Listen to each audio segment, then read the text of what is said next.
Today's video is a special recap of 3 amazing short films: The Curve, Transfigure, and Tokyo, Interior Design. Sit back, grab some popcorn, and let's get to the movie. At the beginning of the film, we are introduced to a woman lying unconscious on a concrete floor.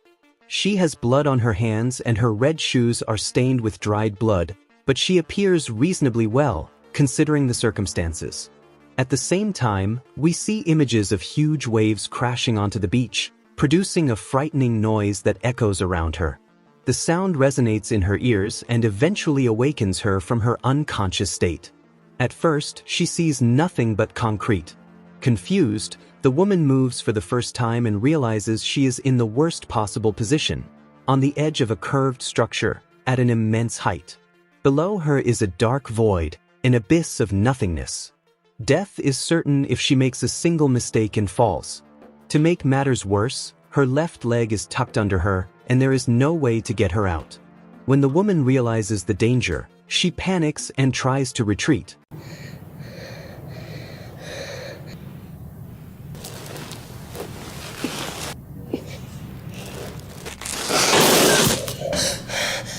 Luckily, she doesn't fall immediately, but it's clearly only a matter of time. The slip causes her left leg to jerk upward, causing her immense pain. Her palms are also bruised by the rough, hard concrete. Her breathing quickens as she silently prays for her life, even though she knows her chances of survival are slim. We then get a full view of the structure she's trapped in, which appears to be a hydroelectric plant. Even if she could pull herself away from the edge, the vertical wall behind her would prevent her from escaping. But the wall is the least of her worries at the moment. As she curses her situation, a loud horn blares from the void below. The noise startles her and makes the fall even more terrifying. For a moment, she tries to rationalize, thinking the sound must just be the wind. This information calms her somewhat, until an even louder roar is heard seconds later. Frustrated, the woman looks up at the sky and lets out a scream. A few minutes later, all is silent. The only thing she hears is her rapid breathing and the thoughts in her head telling her to survive, one way or another. She knows that staying still will kill her, and understands that moving could kill her instantly. Still, she's willing to risk it. Seconds later, she finally realizes she must give up trying to straighten her leg. The only way to move away from the edge is to stand up in the same position she's in. But the slip has left her much weaker. Her hands are now bleeding profusely, and she separates 2 fingers that were stuck together with blood. She then wipes the blood on her jacket so her hands won't slip when she tries to climb back up. The process of drying her hands is excruciatingly painful, but she endures it bravely. Afterward, she blows on her wounds, seeking some relief. Her breaths are weak because she's afraid of making the wrong moves that could push her to her death. After pondering her next step for a long time, she finally lifts her uninjured leg. Her bloodied palms push against the concrete curve as she lifts her body in a painful, curved motion. Fortunately, the plan works this time, and she moves forward a few inches. The woman sighs with relief and continues to breathe deeply to calm herself. Her palms are almost numb from the pain. Still, she lifts them one at a time and blows on them. She doesn't think long before making a similar movement again and rising a little higher. Over time, the woman begins to hallucinate. She sees the blood marks on the curve below, but her body seems to have disappeared from her vision. She looks at her palm, then at the blood mark, and begins to hyperventilate. She is now as far away from the edge as possible, with a vertical wall behind her. It's clear she can't climb, but in her moment of panic, she doesn't rationalize her next move and tries to climb again. The consequences of her haste soon arrive. She slips slightly downward. Panic makes her hallucinations more severe. She looks down and sees the bloodstains lengthen. She tries again to hold on, but stops when she hears a loud noise. Looking back at the marks, she realizes 2 more have been added. Now, her only options are to wait for inevitable death or move and fall to her death more quickly. Something in her mind tells her that if she continues what she was doing, she will surely survive. This misguided motivation shows that her brain is failing to grasp the gravity of the situation. After all, given the circumstances, she isn't expected to think clearly. The only problem is that her will to survive may cause her to fall to her doom sooner than expected. While most people in her position would have given up, she bravely raises her palm and blows on it, preparing to push herself up once more. In just a second, she slips back a few inches.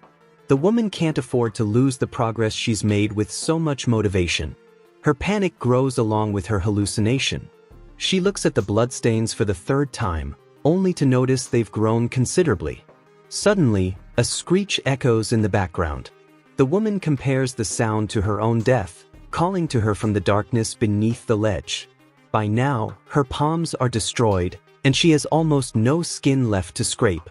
A loud thunderclap echoes in the sky, and a drop falls on her hand, but the woman seems unconcerned. Soon, it begins to rain heavily, compounding her troubles. She doesn't know if fate is working for her or against her.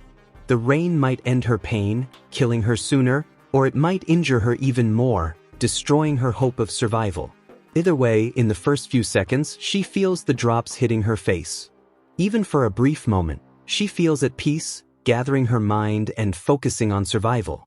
But her motivation doesn't last long, as the water lubricates the surface and makes her slide downward. The woman closes her eyes and grits her teeth, still filled with the fire of survival. She lets out a loud scream, but it doesn't compare to the thunder's rumble. Then she remembers she's wearing a chain necklace that might help her hold on to the curve longer. She grips it tightly around her wrist and rips it from her neck. We see her hands slowly slipping away, even with the chain.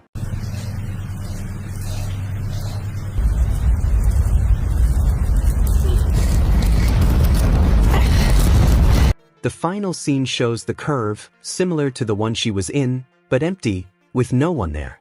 It's unclear whether she survived or not, but given her condition, it seems she couldn't hold on and fell. The film begins with a young woman in her room during the day, carefreely fiddling with her computer. She's editing a photo of herself in Photoshop, trying to make some improvements to her appearance, as she apparently wasn't satisfied with herself, even in small details. What she didn't imagine was that she was about to live the worst nightmare of her life inside that room. Before continuing, please leave a like and subscribe to the channel, as this helps us continue bringing you interesting summaries like this. The young woman zooms in on the image on the computer screen and selects the eraser tool to begin making changes to the image and erase the mole on her face. By clicking the tool where she wants, she erases the mole in the image, but something goes wrong off-screen. The mole on her face disappears in real life as well. She feels something at the moment of the incident and, upon looking in the mirror, notices that her mole has disappeared.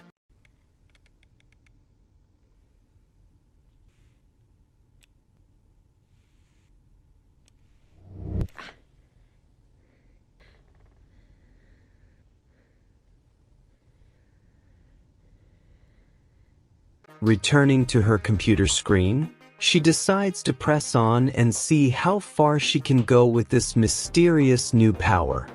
Curious about what else she can change about her body, the young woman selects a new tool and uses it to slim her waist in the photo. Immediately, her waist outside the screen slims to the same extent as in the photo, which in itself would be beyond unusual.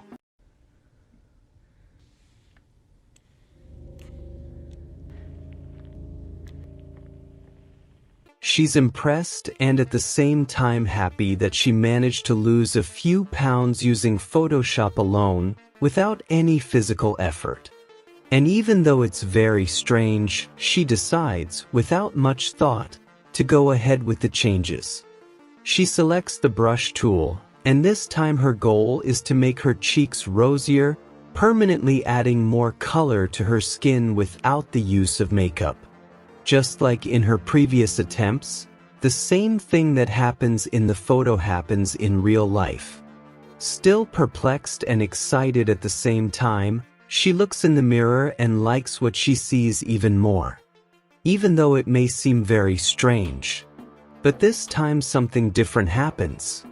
Suddenly, While looking in the mirror, she notices that her eye is turning white. Even though she's startled, her natural reaction is to go back to the computer.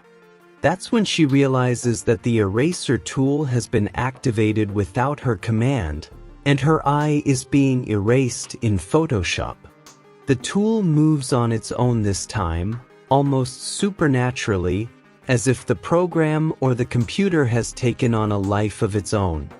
She tries to stop the tool, preventing her eyes from being completely erased, but her efforts are futile, and the tool continues to erase her eyes, now moving on to her second eye, leaving her completely blind while she, even frightened, continues to do everything she can to stop what is happening. However, as if that weren't enough, the tool continues to take on a life of its own and now completely erases the young woman's mouth before she can do anything, leaving her completely terrified.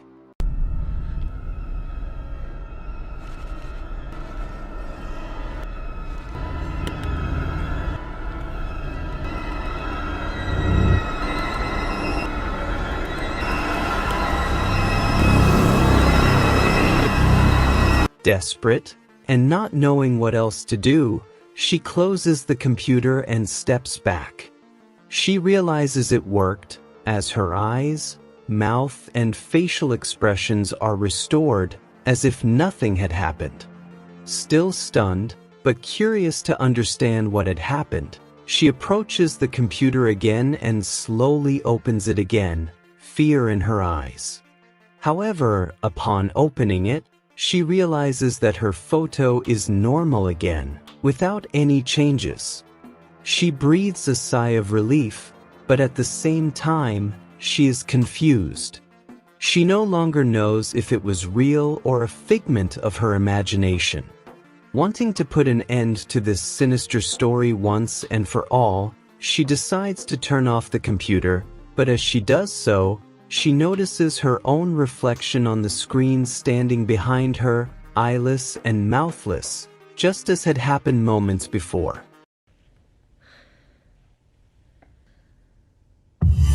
Startled, she immediately looks back, but realizes she's alone in her room, nothing and no one there. Terrified, she hurriedly gets up and grabs her keys to leave the house as quickly as possible. After all, the whole situation had left her extremely shocked.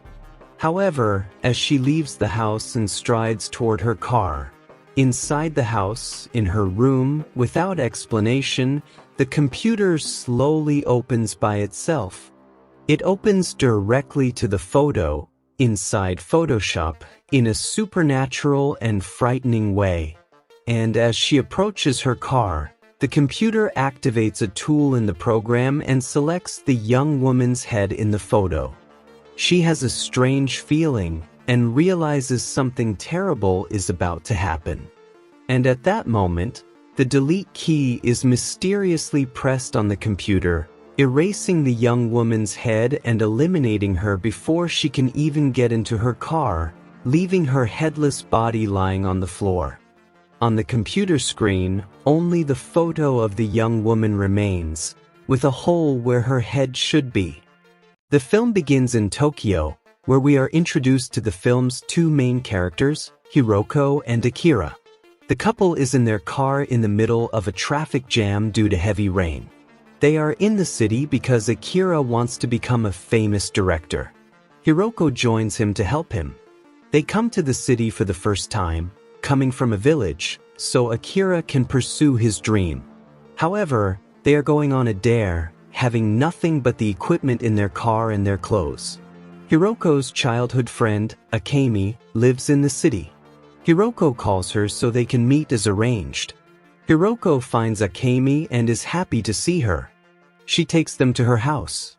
Akemi has a small room, although she often shares it with her friend. She serves dinner for everyone that night. She simulates an interview with Akira. Akemi asks him, "You're going to be a director, so tell me something about your film." Akira and Hiroko joke with a friend about their production. Later, Akira shows them his film.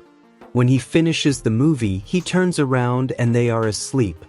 Thinking about this, he turns off the TV, and when he does, they wake up and start applauding, while praising how good the movie was, and they go to sleep separately. Hiroko tells Akira, "We have to find our place soon. We can't stay here for long." The next day, they go looking for a room and notice a sign in front of a store that will be closed for 2 days. They park their car in front of the store because it would cost too much to park elsewhere, and they go out to look for a place to live. They can't find a good house within their budget and want to pay more for a good house that was out of their budget. Likewise, they continue looking for a house all day. They read a note as they walk, and it was written about a part-time job. It was a job wrapping presents in a store. After seeing this, Hiroko says, "We have to get a job first." She forcibly takes Akira to the store, and they have to pass a test to get the job. Akira passes the test well. Hiroko fails the test and feels sad about it. They return to her friend's house. Akira tells her that Hiroko failed the test while they eat, and Hiroko feels bad hearing this from Akira. Kami asks how long they would be there. Hiroko feels sad and goes out house hunting alone. The next day, she starts house hunting, but she's depressed. She can't find a place, and Akira is also out for work. Hiroko thinks, feeling sad, that she's not cut out for any task, that she can't do anything, and that she's useless. About as useful as a chair. So she sits in front of a store. She reads a note that the store is closed for the next 2 days. She remembers parking her car in front of a store. She immediately goes and sees that the store is open, but her car is missing. There's a note on the ground saying it's been towed. Hiroko is angry because she can't find the house and her car has also been taken. She tells Akira that the car was stolen. Akira is upset and worried about the equipment, but Hiroko says that she had taken the equipment from the car the day before, but in reality, she was going to the tow yard to get it. When she arrived to pick up her car, they quoted her a huge amount while charging her a fine. Hiroko tells them, "That's a huge amount, even my car doesn't cost that much." She asks the company to retrieve her important belongings from the car, but the company owner refuses, and she leaves, upset. The gate opens and a car leaves, but Hiroko enters through the hidden gate. She sees thousands of cars there. She can't find her car. An employee arrives and asks for the car's model number. He takes her to her car, and she retrieves her important belongings. The important things were those that would help Akira become a director. They were there because Akira had to hold a screening for his film. A screening attended by many people. Akira begins to emit smoke, as there was a smoke scene in the film. Seeing this, everyone sees this as a unique film. They praise Akira as they leave. They say the film is excellent and unique. Hiroko is watching all this from a distance. Meanwhile, a girl arrives and asks who she is. Hiroko replies that she is the director's girlfriend, and almost instantly, Akira becomes famous for his film, and Hiroko jealously watches from afar as a fan chats with him in the corner. One day, Hiroko wakes up and notices a hole in his chest.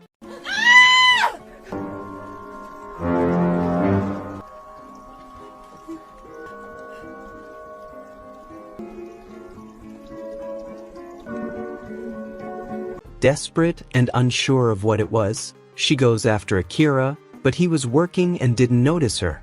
She wanders aimlessly through the city, and when she sits down, she realizes that her feet are turning to wood. She walks disoriented, and as she walks, her clothes fall off. Finally, Hiroko has transformed into a chair, leaving only the top of her clothes stuck to the chair, like an abandoned chair in the middle of the street. People were walking around and night falls. A man appears and starts pulling at Hiroko's clothes, thinking that a chair is wearing them. Hiroko runs and stops near a bus station. She hides there, and an elderly woman notices a chair there. She sits in it. Hiroko transforms into a chair wherever she is seen. She transforms into a human being when no one sees her. The elderly woman leaves after sitting for a short time. Hiroko is running around. Meanwhile, a musician arrives. He sees the chair, or rather Hiroko. He sees that the chair is brand new, and the musician takes the chair home. He starts using the chair at home. Hiroko transforms into a chair when the musician stays home. As soon as he leaves the house, she transforms into a human being. She often wanders around his house. On the other side, Akira is shown. He has become a great director. Hiroko tries to write a letter to Akira saying, "I have disappeared and will never be found." Hiroko is also happy because the musician used her, or rather, the chair, a lot. He usually takes great care of that chair. The musician is shown doing everything while sitting in the chair and used to play music while sitting in this chair, or if you prefer, Hiroko. Did you like the summary? If so, don't forget to like and subscribe to the channel for more content. See you next time.